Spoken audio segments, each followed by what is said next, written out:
niisuguseid üsna teravaid väljaütlemisi on ka arvamusfestivalil näha küll plakati vormis. Saame plakati kandjaga tuttavaks.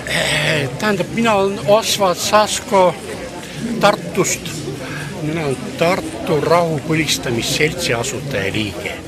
Kui palju selle seltsi liikmeid on? Kui palju sellel seltsi liikmeid on? Seltsi liikmed on nii palju, et ta on likvideeritud nüüd ametlikult ära, aga need, kes Tartu rahu kaitseks allkirja andsid, need kõik on meie liikmed. Kas nad on nüüd kustatud nimekirjas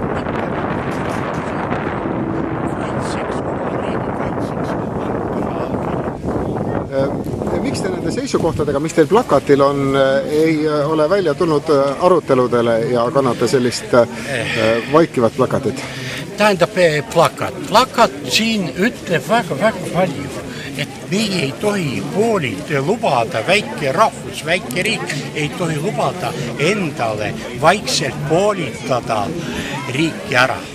See tähendab, et riiki poolitades, territooriumi vähendades, meie vähendame oma rahva arvu, aga meie rahvas ei ole üle miljoni suur, kui arvestada puhast Eesti rahvust ja eestlasi, siis ta on alla 1 850 või umbes selle ringis eestlasi, aga ülejäänud on kõik midagi muud. Ma püüan teiega ise natukene arutleda. Aga mis te arvate, kui Venemaa annab meile selle Narvamaa ja Setumaa koos sealsete asukatega tagasi, kas me ei peaks arvestama siis pärast seda ka teiste rahvuste suurema hääleõigusega demokraatlikus riigis? Asi on sellest, et mina olen 61. aastal Venemaalt tulnud, eesti keelt ei osanud, taastasin keele ära.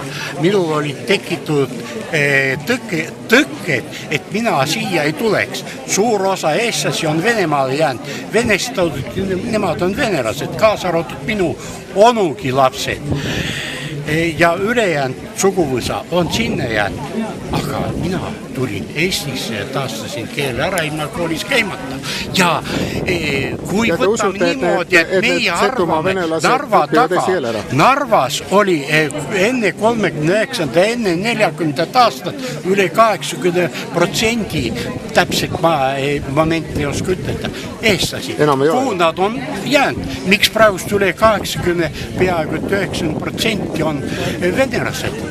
Vot sealt hakkabki kõik see, aga meie nii palju järele andmisega kaotame oma rahvuse ära ja territooriumiga samamoodi. Kas siis Narva taga ei ole olemas veel sugulasi, kes tahaks oma maad tagasi? Nad on vait, tähendab, meie poliitikud on nii palju surunud peale, et nad on vait. Petseri taga, siin on inimene, kes on sündinud teisel pool, aga ta praegu on siin Põlvas elab ja tema on samamoodi ju see kannataja, kes on midagi varaliselt kaotanud.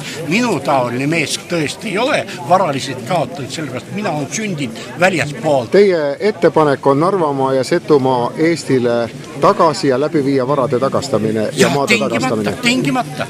Aga ärme kardame seda, need inimesed, kes ei taha selles riigis elada, selle fašistlikus kasvatuses kasvanud eestlase seas, nad lähevad ju ise minema. Aga kes leiavad, et fašistide seas, need on jutumärkides fašistid, mina ennast nimetada fašistiks ei saa. Nemad jäävad siia ja helbivad seda heaolu, mis on siin parem kui Venemaal.